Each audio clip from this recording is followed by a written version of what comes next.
All right, good afternoon, everybody. My name is Kevin McMahill. I'm the sheriff of the Las Vegas Metropolitan Police Department, and we are collectively here this morning to give you an update on the Cybertruck explosion at the Trump Hotel on Las Vegas Boulevard yesterday. Our work never stopped. As many of you went to sleep last night, and I just want to give you an update on a lot of what it is that we found through the processing of the Cybertruck. This is a joint investigation involving the FBI, the ATF, the Las Vegas Metropolitan Police Department, and these folks worked through the night and found a lot of stuff that is very useful for this investigation. As you look at this Cybertruck here, we had to transport this down to our fleet services so that we could really get through this thing. And I remind you that the subject inside wasn't able to be removed for a very long period of time because he was burnt beyond recognition.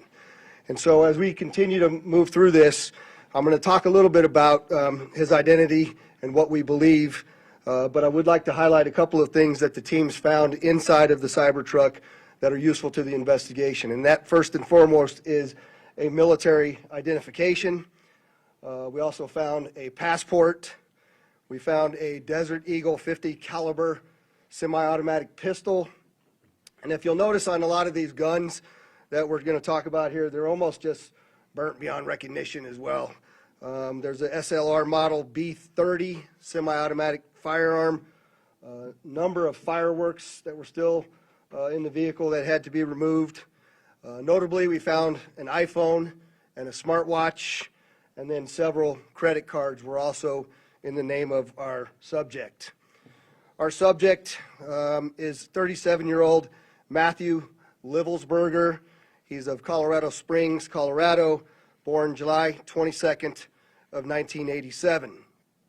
Now, as you'll see here on a picture of his driver's license, let's see, the question really still remains for me, and I know that there's a lot of you folks in the media that are identifying this person as the person in our vehicle.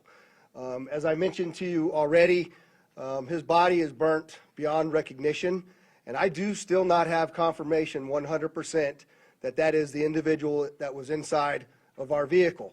And so as I'm calling it now, the subject or person of interest, I will not come back until I have the confirmation through DNA or medical records that this is indeed, in fact, the subject inside of the vehicle.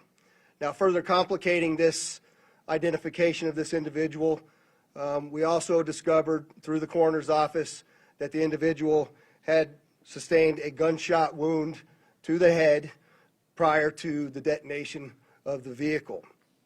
One of the handguns was found at his feet inside of the vehicle.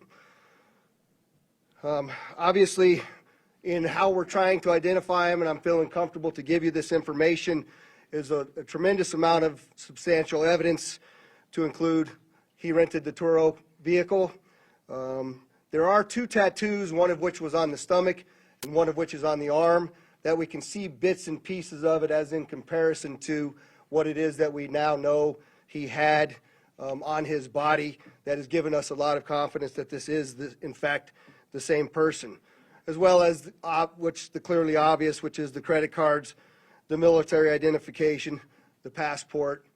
And then furthermore, as you'll see here in just a very short period of time, we tracked his movements from Colorado to Las Vegas, and in a number of the photographs that we were able to determine, he was the individual that was driving the vehicle. And also, I'd like to iterate this point to you, we still have only ever seen him in this vehicle, and we're not aware of any other subjects involved in this particular case. Now, I would like to acknowledge a couple of things because I know what's going on in the social media world, and there are a number of things in this case that are similar to the attack in New Orleans. We do know that our subject here served in the military. In fact, he's a current member of the military. Both of the subjects served at Fort Bragg, North Carolina. What we do know about that is it's a very large military base, and we have no record that they served in the same unit or even at the same years at Fort Bragg, something that continues to remain under investigation. I also know that they both served in Afghanistan in 2009. We don't have any evidence that they were in the same province in Afghanistan, the same location, or the same unit. Again, something else that remains under investigation. And we also know, of course, that they both used the rental company Turo to rent their vehicles. As far as his military background, it's been confirmed by DOD that he was indeed in the United States Army. He was also a Green Beret operations sergeant who spent most of his time at Fort Carson, Colorado, and in Germany. He was on approved leave from Germany, where he was serving with the 10th Special Forces Group. He was also previously in the National Guard and the Army Reserve. I'd like to point out to you that through exceptional joint investigative effort, we've gotten to a place where we believe we can show you his route to Las Vegas from Colorado, and Carlos will put up the map there for you. And we know that he rented the Cybertruck in Denver on December 28th. We tracked his movements through the Tesla charging stations to Monument, Colorado on December 30th. On the 31st of December, the truck was charged in Trinidad, Colorado, Las Vegas, New Mexico, and Albuquerque and Gallup, New Mexico. On January 1st, the truck was charged in Holbrook, Flagstaff, and Kingman, Arizona. We last tracked the truck in Kingman at 05:33 yesterday morning. The truck was first spotted in Las Vegas at 7:29 a.m. yesterday. And Carlos will pull up a picture of the truck pulling onto Fashion Show Drive here. And that picture was observed at about 7:34 a.m. We know that he pulled into the Trump Valet, and I believe we have a video of that. You can see the Cybertruck highlighted there.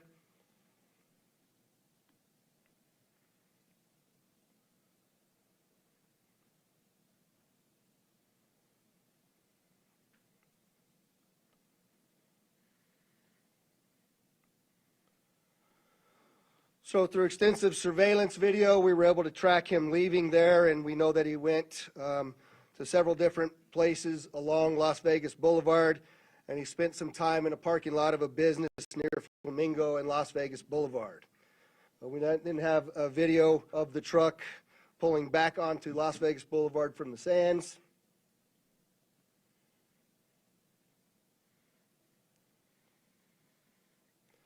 See that there? That's north on the boulevard from Sands at 8:39, where he then immediately heads to the Trump Hotel, pulls into the valet area, and as of course you all know, the explosion occurs within 17 seconds of his arrival at the valet. There's some additional investigative updates that are going to be provided to you by a couple of the other speakers here, the first of which will be our special agent in charge of the FBI local office, Spencer Evans. Spencer? Good morning. My name is Spencer Evans. I'm the special agent in charge of the FBI's Las Vegas division. As the sheriff mentioned, we've been working through the night with our partners, the Las Vegas Metropolitan Police Department and other agencies, to gather all the facts and determine a motive to what was initially reported to the FBI as a bombing incident, to which our special agent bomb techs and others responded. Obviously, we're always concerned in these sorts of events to ascertain what the motive is. We understand that's at the forefront of everyone's thoughts. And so looking into exactly what the motivation is remains our number one priority. This is why the FBI's Joint Terrorism Task Force has been brought into play. The Joint Terrorism Task Force, most important part of that acronym is joint. It is done in concert with our partners, which are comprised of more than a dozen investigative agencies here throughout the state of Nevada. We've been working hand in glove, side by side, tirelessly to determine, is there any ongoing threat to the public, to identify the subject, to determine any potential connection to other events going on in the world, most notably in New Orleans, and then obviously to determine if there's anything else that we need to be tracking down. At this time, as the sheriff's pointed out, we feel that the subject has been identified, although not conclusively, waiting for DNA evidence on that front. However, we do feel like we have the subject identified, and at this time there is no information about additional subjects that the FBI is tracking on. Our resources, as I mentioned, that have been deployed in support of this event include Special Agent bomb techs, our evidence response team, which is processing crime scenes, side by side with the forensics folks from Las Vegas Metropolitan Police Department, our investigators, our intelligence analysts, and then outside of the FBI Las Vegas field office, we have investigative leads that are being conducted by FBI field offices both internationally and domestically as well. As always, when the FBI is involved with any sort of case like this, we ask for help for the public. Anyone with information related to this incident, we encourage you to please call 1-800-CALL-FBI, or you can submit a tip online at tips.fbi.gov. We've already received thousands of tips related to this incident. The challenge that we face moving forward is to separate those that are pertinent and relevant and those that can be verified from those that have not.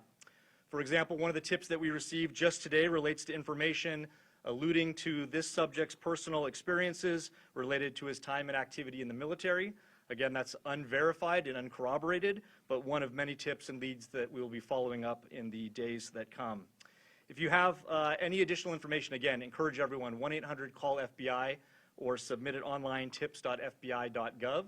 We will tirelessly work to exhaust all investigative leads and conclusively determine what the nature of this particular incident was, what the motivation was, and to the extent possible, share all that information as we obtain it. I'll now turn some time over to the Assistant Special Agent in charge from the ATF, Kenny Cooper.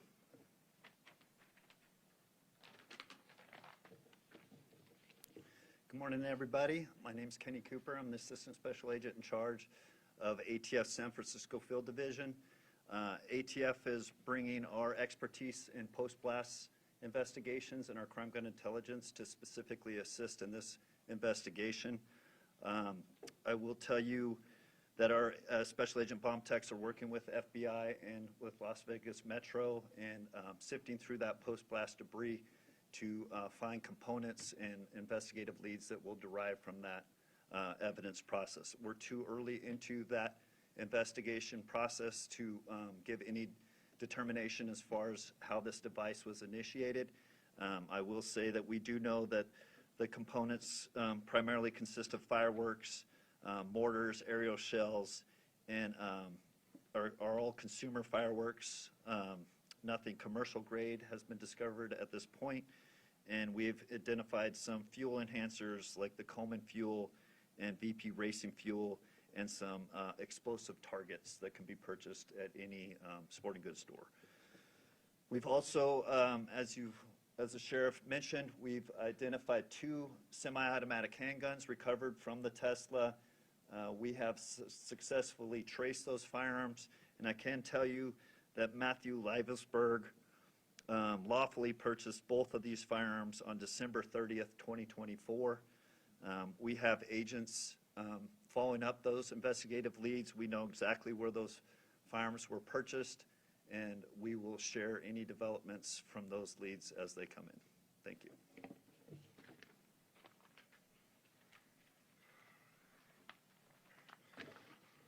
We also have the Clark County Fire Chief here, John Steinbeck, and he didn't have any additional updates, but if there's any questions in regards to what the fire department did during this, he's here to answer those questions as well. With that, I'd just like to say before I take a couple questions from all of you, you'll notice that we're not releasing information that we haven't corroborated and verified. We're very well aware of all of the things that are going around on social media.